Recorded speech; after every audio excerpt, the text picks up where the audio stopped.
বন্ধুগণ নমস্কার। প্রথমে আপনাদের অনুরোধ করব আপনারা আমার চ্যানেলটি সাবস্ক্রাইব করবেন। আমেরিকার প্রেসিডেন্ট ডোনাল্ড ট্রাম্প কানাডার পিছনেও একদম ভীষণভাবে লেগে আছেন। তিনি ট্যারিফ আরও বাড়াবেন বলেছেন, কানাডা থেকে মাল কেনা বন্ধ করে দিয়েছেন, 50% ট্যারিফ যা পেয়েছেন, এবং কানাডাকে ভারতের মতোই অবিরত বিভিন্নভাবে অপমানিত করে চলেছেন। এখানে এরকম একটা পরিস্থিতিতে কানাডার যিনি প্রধানমন্ত্রী মার্ক কার্নি, তিনি একজন এক্স ব্যাংকার এবং তিনি রাজনীতিটা খুব ভালোই বোঝেন এবং ফাইন্যান্সটা সবচেয়ে ভালো বোঝেন। তো তিনি এখন একটা নতুন জোটের ব্যাপারে উদ্যোগ নিচ্ছেন।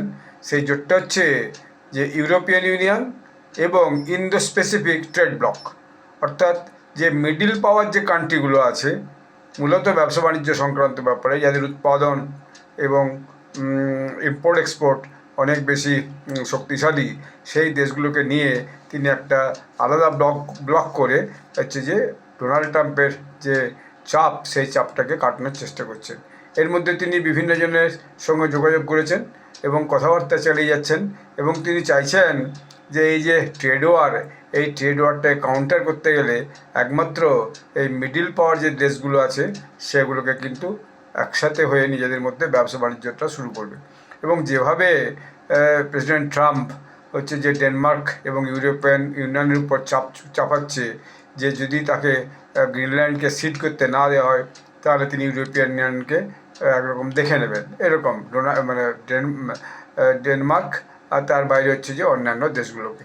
এখন এরকম একটা অবস্থায় মার্ক কার্নি চাইছেন যে ইউ কান্ট্রি এবং যে এই দেশগুলি আছে ইন্দো স্পেসিফিক যে দেশগুলো আছে সিপিটিটিপি, সেগুলোকে নিয়ে একটা নতুন ব্লক করে একটা নতুনভাবে নিজেদের মধ্যে ব্যবসা বাণিজ্য তৈরি করা। তাহলে এর মেম্বার কে হবে, এই সাপ্লাই চেনের মেম্বার কে হবে? মূলত Canada, Singapore, Mexico, Japan, Vietnam, Malaysia এবং অস্ট্রেলিয়া।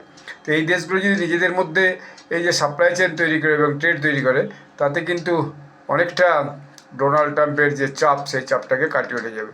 এবং মনে করা হচ্ছে, অ্যানালিস্টরা মনে করছেন যে এই যে গ্রুপটা হবে, এই গ্রুপে 40টা দেশ যে বিভিন্ন পৃথিবীর বিভিন্ন দেশে আছে, তারা একসঙ্গে যোগদান করে এই ব্লকটাকে আরও স্ট্রেনথেন করবে এবং আগামী দিনে এতে আরও বিভিন্ন নতুন নতুন দেশ যোগদান করার কিন্তু সম্ভাবনা আছে।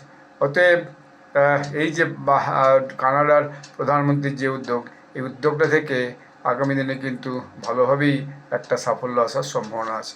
ধন্যবাদ।